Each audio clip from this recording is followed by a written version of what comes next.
Hey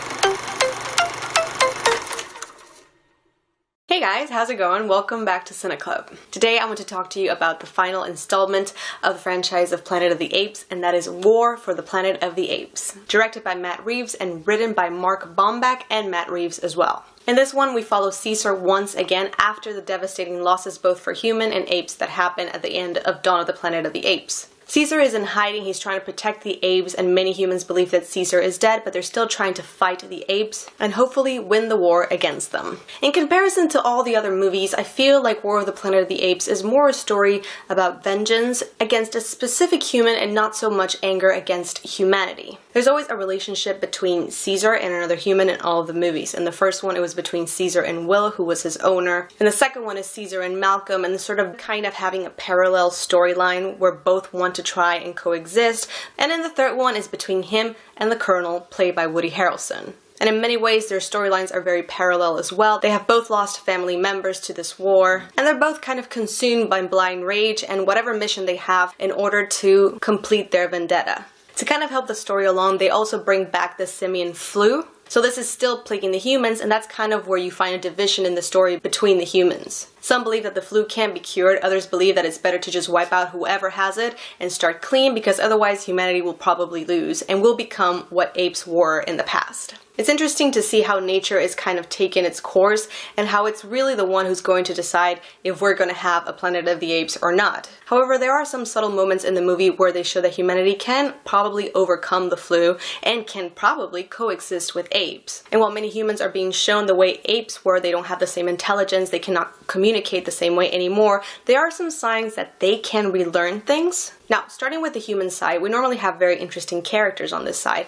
I didn't feel like that was the case so much in this movie. Woody Harrelson playing the Colonel is really good. I think he did an amazing job as being this cold, ruthless leader. The performance was great. I just feel like maybe they needed more out of him, and that wasn't necessarily the case. I don't think he's the best rival for Caesar. Sure, there are some emotional problems because Caesar is looking for revenge against this character. He's just sort of like this figure of fear and oppression, and in that sense is very good. I just think I wanted a little bit more out of this character.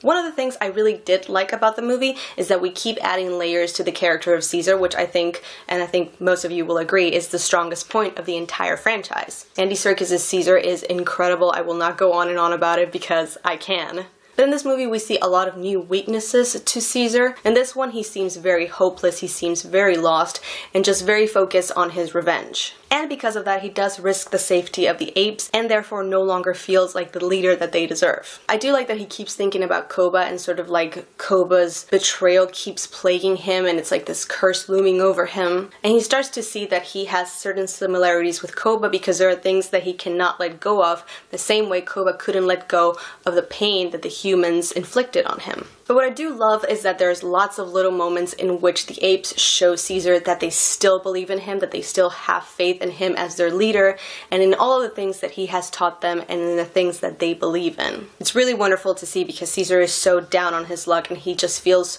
so terrible for everything that he's done, that to see that they still believe in him and that they want to protect him at all costs is just very emotional and very touching. And now, speaking on the side of the apes, we have pretty much all the characters that we do know, except for the addition of one character that they call the Bad Ape, and it's played by Steve Zahn. I really did like this character. It's hard to bring in humor in a franchise that's so serious and dark, but I think they did it very well with Bad Ape because it comes with the nature of the character. He's very naive and he's very sweet, and so whatever funny moment that happens, it feels organic to the character. It doesn't feel like they're trying to slap on a joke because it's a tense moment or anything like that. That being said, I do feel like apart from that, the character didn't have much purpose in the movie. Like, he does have a moment where he is important to the story, and after that it's kind of like he doesn't feel fundamental to the story, and so it's kind of like he's just there, and I don't think that was handled very well.